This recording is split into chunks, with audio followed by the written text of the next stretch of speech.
This podcast is presented by Win City Sports. What up, what up, what up? Welcome back to Cedric's Combat Corner number 32. I am your host, Cedric Ben. Today on the Triple C's podcast, we'll be going over UFC 248.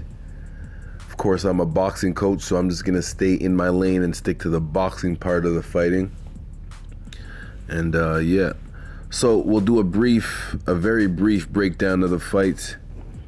And then we'll do a specific skills analysis of each fighter. And then we'll finish off with the BTF boxing training focus of the week. One for offense, one for defense. For offense, 4 ways to land a crosshand. Focusing on anyways, we'll get into that after. And the one for defense is using the slip bag. Another way to improve your defense, using the slip bag. All right. So in both cases, for the main event and the co-main event, it was a case of speed versus strength. In one case, speed prevailed. In the other case, strength prevailed. We'll start with the main event just to get that one out of the way because there wasn't much action in that one. Stylebender versus Yoel Romero. Let me start off by saying, yes, from the fans' perspective, yes, it was a boring fight. I could totally understand people complaining about it, especially if you're someone that, specifically planned to have a party on that night, had a fight party, invite people over, and they have to sit through that from a fan's perspective, especially if you're paying that extra pay-per-view money. Yes, unfortunately, it was not an action-packed fight. So let me try to break down the reason why. This guy, Yoel Romero, this guy can hurt you with one bomb, and it can come from any random angle he throws it from. That first big bomb in the first round that he caught Stylebender with, Stylebender felt that power, and after that, he knew not to go anywhere near that power again for the rest of that fight, and that's the way that he had to fight to not get hit. Because anytime he did get close, he did get hit with a few bombs, but he was able to stay strong, move around, and he did basically what he had to do to minimize the risk of getting KO'd, which was stay on the outside, keep Romero at a distance with straight punches, and use lateral movement. So yeah, use lateral movement just to stay away from him. Whatever hand he finished with, step to that side, keep that distance. And Romero did not do a good job of cutting off the cage. One thing that really bothers me sometimes after a fight like that, there's been other cases like that where, there's not a lot of action in boxing and MMA, where someone moves around a lot and then the opponent is, doesn't do anything either. And then they complain that, I wasn't a big fan of Romero after the fight complaining on the mic that, people come here to see a fight, so you didn't want to fight. No. That's on you to do it too. You have to learn to cut off the ring. Well, probably not learn now. The guy's 43 years old. He's not going to learn anything new now. But that's up to, you can't complain. Basically, whenever you hear somebody complain about their opponent moving too much, and that's the reason why the fight was boring. Basically, what you're saying is, I need you to switch up your style and fight in a different way that's going to give me a better chance to win. That's all that means. You were just as much to blame as the other person that wasn't creating the action. Again, Romero has that one big bomb power. Stylebender, he's more of a as far as he has a kickboxing background. So of course it's not always one big bomb. It's pop, pop, pop, and he's moving around. He has that good experience to keep him on his feet like that. I was complaining. This guy's for the first minute, probably minute and a half of the fight, he just literally just stood there, not even coming forward, just with his hands up. And you could just see the size difference. And obviously they weighed the same on the scale, but man, you just see the size difference. You can tell who had the strength advantage. if you're the smaller guy, you ain't trying to get nowhere near that. Again, from the fans' perspective, yes, I understand the fight was boring to you, but Stylebender said something in the post fight thing too, that as the champion, you have to come take it from me. Don't expect I'm not gonna come give you a better chance to win. Like, that's what I mean, man. If you want it, you have to go get it yourself, not tell the guy to change the way he fights to help you win. Come on, man. I tell to each fighter to improve for their next fight.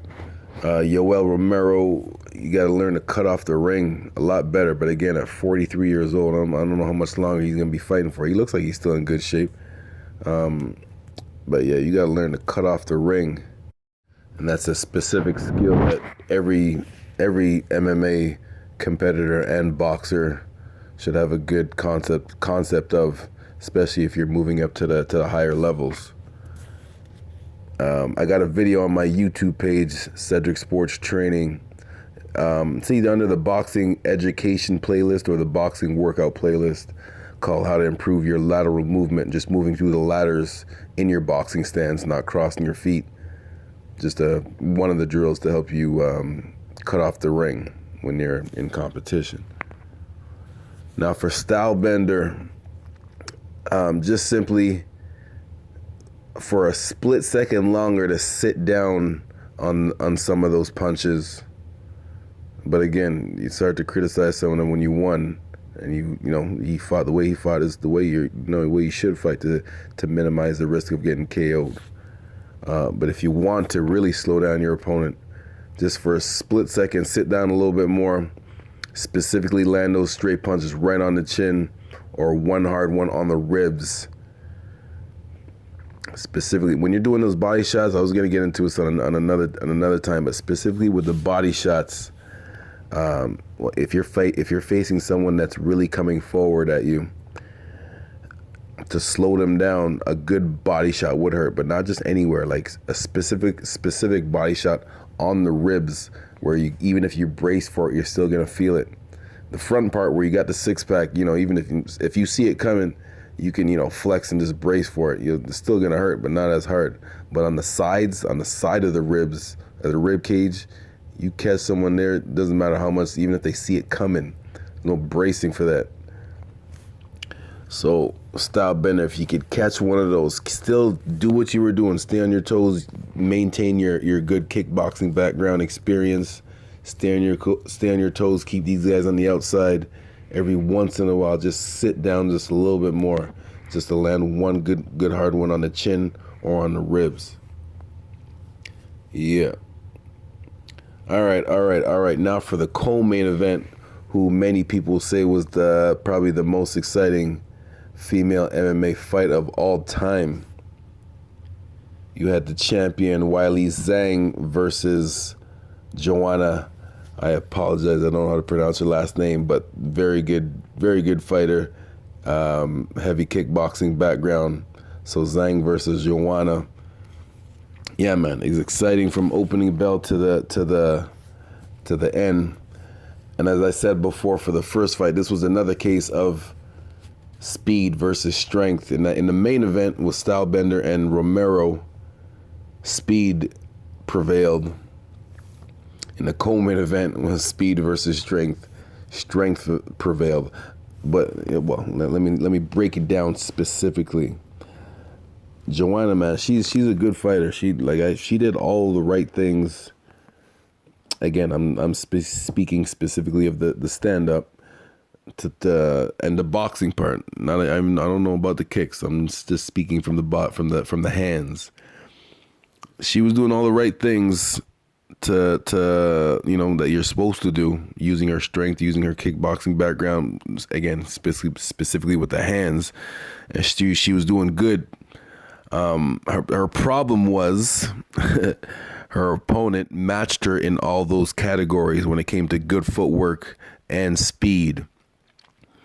Speaking of the champion Zhang, and Zhang had that extra advantage of power. So, I mean, that's usually I don't feel bad for fighters in MMA or boxing. That's just the way the game goes. There has to be a winner and a loser. Some people look better winning, some people look worse losing. But in this specific case, I actually feel bad for Joanna because, like I said, man, she, I don't. Other than the way she fought was good. Actually, a lot of people thought she won. A lot of people thought she won, and I don't think she could have done anything better as far as her hands, but maybe sit down just a little bit more. I always remind my boxers about accuracy and about aiming specifically to the chin, not just anywhere on the head. Because I say this all the time, you see plenty of fights where sometimes a guy might be, or a girl, sorry, might be bleeding, a cut lip or a cut eye or, leaking from the nose, but they can still fight and fight hard. But the chin is what slows every person down. It might not completely stop them from coming forward, but it definitely will at least slow them down, just to give you enough space to think, at least think about your next move, or to give you enough space to react the way that you want to react, to sit down the way you want to sit down on a certain punch or step to the side. So that's what I believe Joanna was missing from her game specifically. She just couldn't. She was doing everything right, but she just didn't have that extra strength, that extra gear of power for Zhang to have, any worry about coming forward. Because that Zhang girl, she was matching everything that Joanna was doing as far as the footwork and the speed and the hands. But the difference was Zhang had that extra gear of power. That was the difference there. That way, and it was clear. In the effectiveness of each punch that was landed from Zhang, and even when they were kind of clinched up together, you can just tell who was stronger. Just like in the main event, you could just see and you could just see who was stronger. So this Zhang girl, according to me, again, I'm just speaking. I'm staying in my lane and speaking of the boxing part with the hands for MMA. She looks like she's gonna be champion for a while. She has great footwork, great with her hands, and again, she has that extra gear of power that most people, male or female, that is the main difference in a lot of cases. So congratulations to her. Only thing I can say for Zhang specifically is that a little bit more head movement, making the person miss. One of the main things in this fight, it was mostly straight punches that were landed. There was a lot more straight punches that were landed. Of course, there was a few kicks and a few other things added in, and a few hooks and stuff added in there too. But from what I saw, the main punches that were doing the damage were straight punches from both fighters. Which is why in the BTF boxing training focus of the week, the defense that I'll be explaining is specifically about slipping, using the slip bag to improve your defense with slipping straight punches. But just to come back to the fight real quick, so what each fighter could have done better. With Joanna, same thing I said about Stylebender, just sitting down, taking a split second to sit down on one of them hard punches to make sure that it's accurately landed on the chin or on the ribs. I already mentioned the straight punches on the chin before, and I already mentioned the body shots. But again, to reiterate how important landing a good body shot on someone that's really coming forward at you. Again, it's to slow them down. And it can't just be any body shot. Try to land it specifically on the ribs. Sometimes I make a joke and say this is the only time in life where having a ripped six pack is actually not good for you. Because the less you're gonna be ripped to have that 6 to 8 pack right in the middle, but on the sides where the ribs are all exposed, catching a shot there. Nah, man, you're going down no matter how much you like I said before, even if you brace for it, you're still gonna feel that. And if you could mix up your punches up top and then sneak in that body shot, to where the person doesn't see it coming, those are the punches. Those are the ones that do the real damage, because you land it, the person doesn't have time to see it coming, so that, like, specifically the brain doesn't have enough time to send a signal to the rest of the body to tense up, to brace for it. Those are the ones that do the real damage. That's the reason why a sucker punch is so dangerous. I apologize for going a little bit off topic here, but started with the body shots.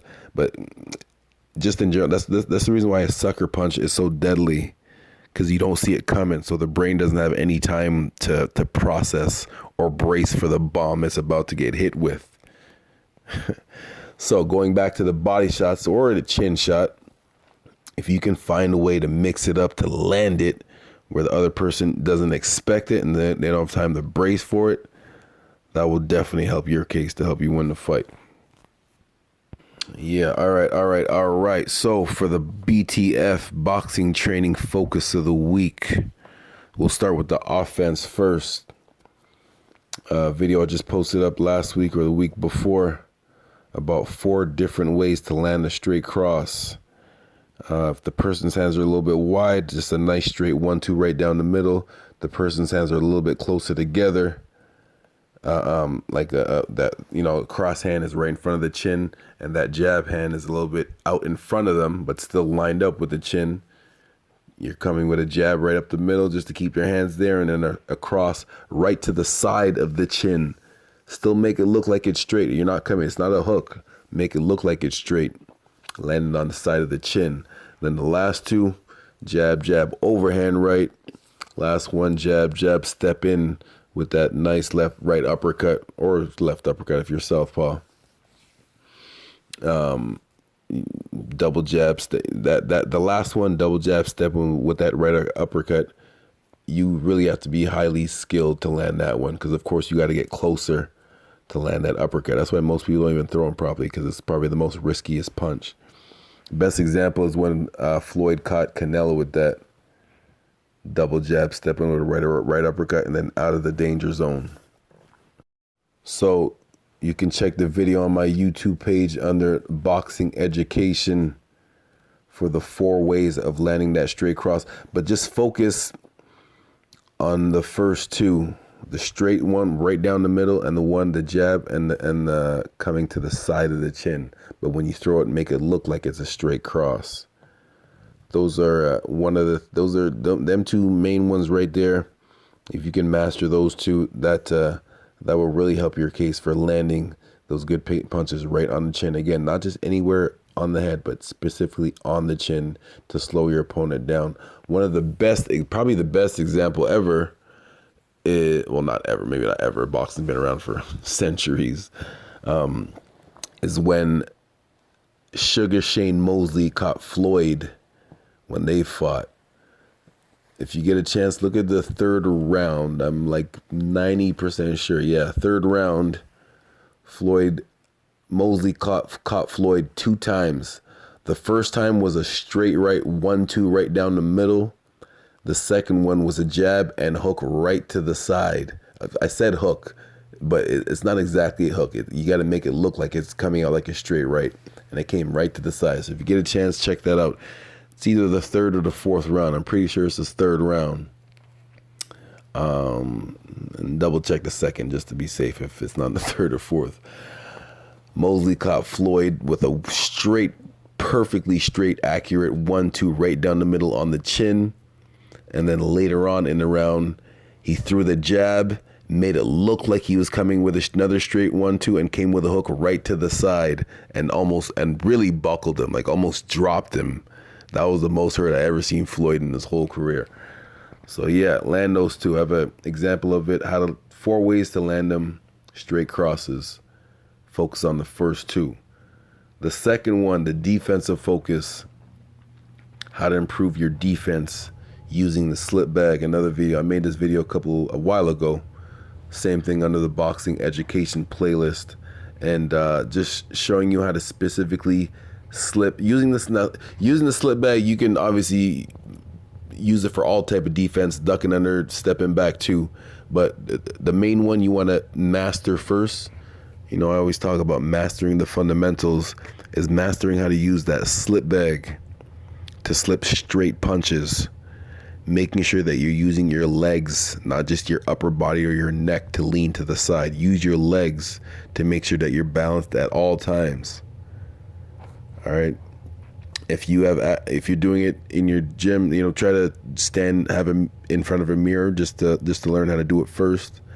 And then you could move into the more advanced stages of, you know, trying it with your eyes closed or keep your eyes open and you're shadow boxing and have your coach or another partner actually take it and throw it at you as you're shadow boxing. Yeah. And there you have it. Thank you very much for taking the time to listen to my show. I do my best to give facts with my opinion, not just facts. Making sure that people are actually trying to learn, making sure that people are learning something, not just listening to my random opinion like what most shows do. Yeah, Cedric Sports Training. Hit me up if you have any questions, anything you want me to add to the show. Hit me up on any social media at Cedric Sports. Everything, Facebook, IG, Twitter, Snapchat, all of that. Yeah. Shout out to Win City Sports. Yeah. Peace.